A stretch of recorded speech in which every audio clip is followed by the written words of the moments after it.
Well, let's get into this discussion now. Presidency Minister Khumbudzo Ntshavheni claims that AfriForum was hoping that President Ramaphosa would have been treated differently during his recent working visit to the United States. She says that US President Donald Trump's administration acknowledged that South Africa is an important player in geopolitics. The minister in the presidency joins me now for more on their visit to the White House. Minister, good evening to you, and thank you very much for your time. The Team South Africa, is led by President Ramaphosa, has been at pains to explain that you went to the White House absolutely prepared. But here's my question to you. Were you prepared for the theater? The President Trump is President Trump. You must be prepared for anything. But what we're clear about is that we had a mission as a South African delegation led by the president, and all of us who were in that delegation was to make sure we reset the relations. We get into a trade deal with the US that will benefit South Africa, Southern Africa as led by SADC, and also the African continent under the African Free Continental Trade Area. All right. The name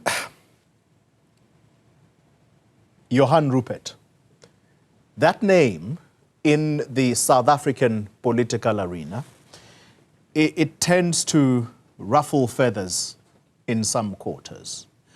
What was the idea taking him into that meeting? Johann Rupert is a South African businessman, the wealthiest South African in this country. And President Trump invited Mr. Rupert to join the South African delegation.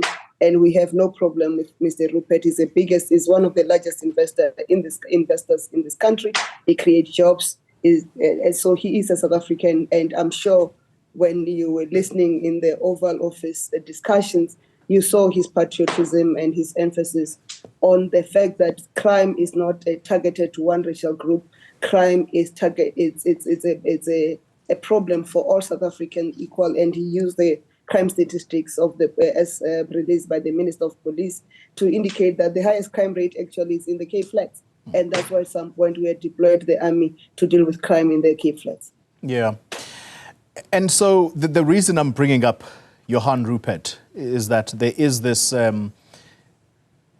understanding that he was the person who was possibly responsible for bringing President Trump on board so that he could invite President Ramaphosa to the White House. How big a role did he play? But you listen to the conversation between President Trump and President Ramaphosa when President Ramaphosa indicated that he called President Trump during this President Zelensky's working visit to South Africa to brief him on the visit and also the work that South Africa is doing on Russia. Any other speculation, I'm not going to entertain. All right. In your, I'm going to call them your briefing statement that has been published on your behalf, you talk about the diplomatic courtesies that were extended to President Ramaphosa. In fact, you highlight this one as having been one of those that stands out. When South Africans saw the theater, as we initially pointed to at the beginning of our conversation, South Africans they're not happy with how President Ramaphosa was treated. Do you have a view of how South Africans should look at that meeting and think of it as cordial? I think let's start here. So we've been first, as we get to the US with the president, there's a difference between what we call a working visit and a state visit. We were on a working visit. And in the working visit, it's different. You saw even when President Zelensky came into South Africa on a working visit, we've had President Chapo, we've got the Prime Minister of Lesotho who have come here on working visits. And that's a different ballgame altogether compared to the state visit.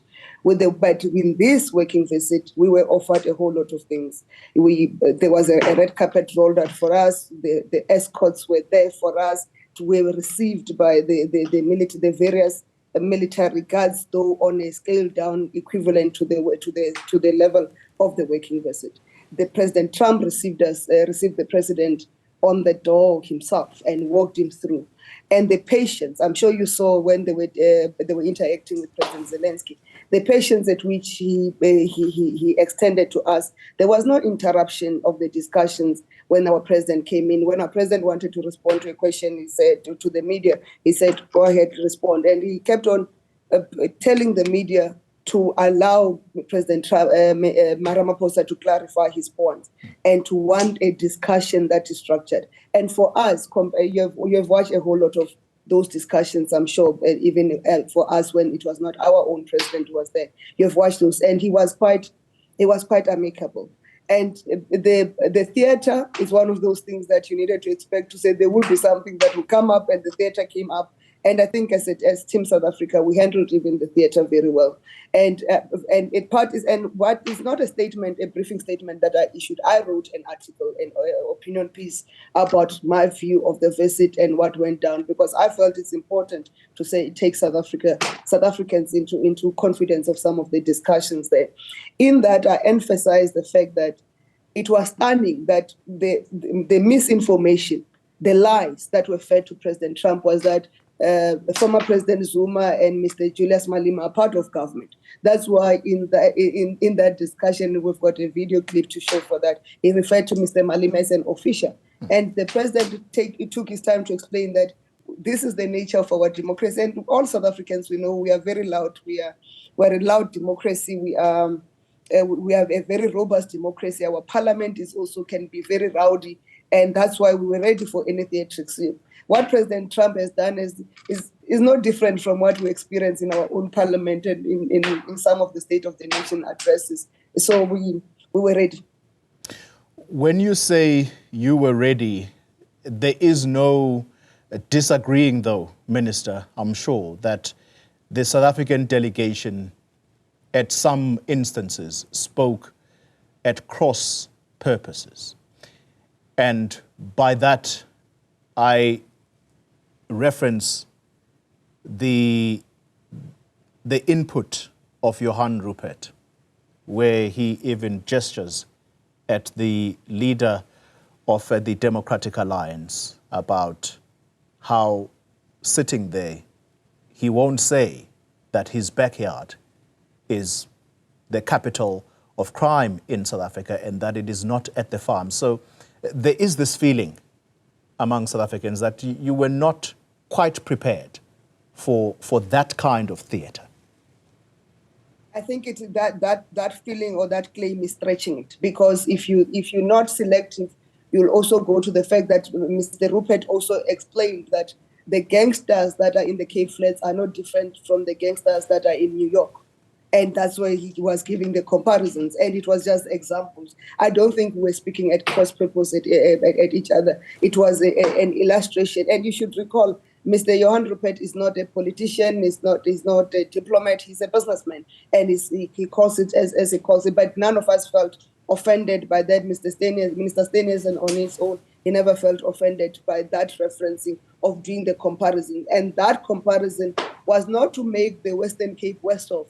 It was to show that the challenges that we're facing in South Africa as it relates to crime, criminality, and gangsterism is no different from what the US is equally experiencing on crime, criminality, and gangsterism.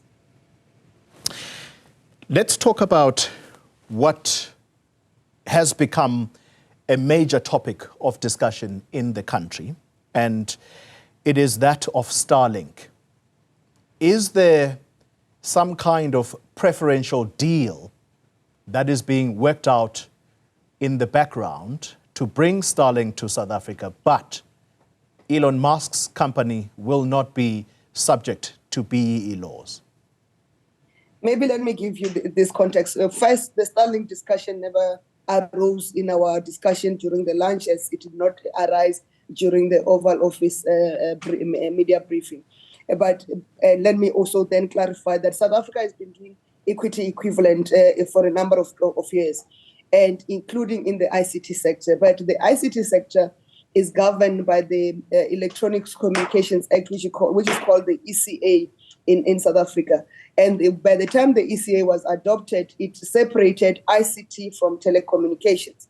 And the BE Act then does not cover the telecommunications sector, it covers the ICT sector. It's for that reason that you have had investments from Google, IBM, Amazon, Huawei, which is Chinese, a number of other companies who have used the equity equivalent. So what needs to happen, and in South Africa, our approach on technology, and I can speak with authority because I was Minister of Technology at some point. In technology, we have no loyalty to whether US technology or Chinese technologies. We say, may the best player win. And our approach in any advancement of technologies as they come in, we always pursue a multiplayer space.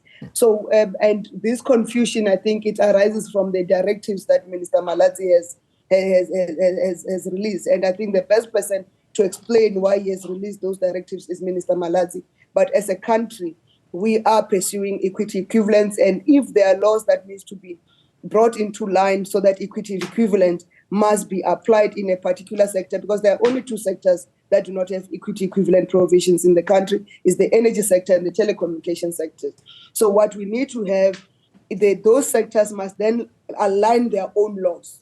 So therefore, there must be work that is done on the ECA and work that is done on the energy sector law if we want to introduce equity equivalent and allow for other players to come in. Yeah. But the people who implement the equity equivalence is not the Department of Telecommunications or Communications and Digital Technologies, is the Department of Trade, Industry and Competition as governed by the BEE, by the provisions of the BEE Act. Yeah. Minister, as we wrap up our conversation, modalities and technicalities aside, I'm still on Starlink.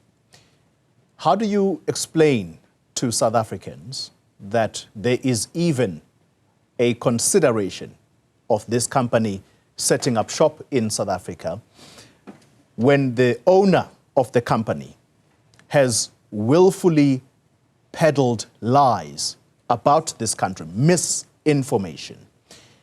How are you going to sell that as a government to the South African public? I want to repeat myself. I do not know where you get. I said to you, there was no discussion of Starlink both at the Oval Office, which was a very public meeting, and also during the lunch that we've had. So I don't know where you get this notion that Starlink will come. If South Africa wants to introduce low orbit satellites or what we call the LEOs into the space, every other player will be allowed to come, but they must play within the rules of this country. The rules of this country requires transformation clauses as things stand. So anybody will come through, they'll come through the rules of these countries which are governed by our laws. And I don't know why you want to go into a special treatment of Starlink and not consider the Chinese have better technology that exceeds the capability of what Starlink does. I'm sure your desk that deals with technology will clarify that. Other countries have better low orbit satellites that will come in. Do we want to get into low orbit satellites in South Africa? Yes, we want to. It's the advancement of technology. Are we rolling a red carpet for one company? No, we're not rolling out a red carpet for one company. Yeah. But are we going to create an environment for the companies to participate in the country in compliance with our laws? Yes, we will create that, but it will be in full compliance with the laws of this country. All right. Let's end the conversation on perhaps what will be a very quick answer from you. Your participation at that meeting, yourself and the Minister of International Relations, there's been a lot of disquiet about basically nothing that came from you.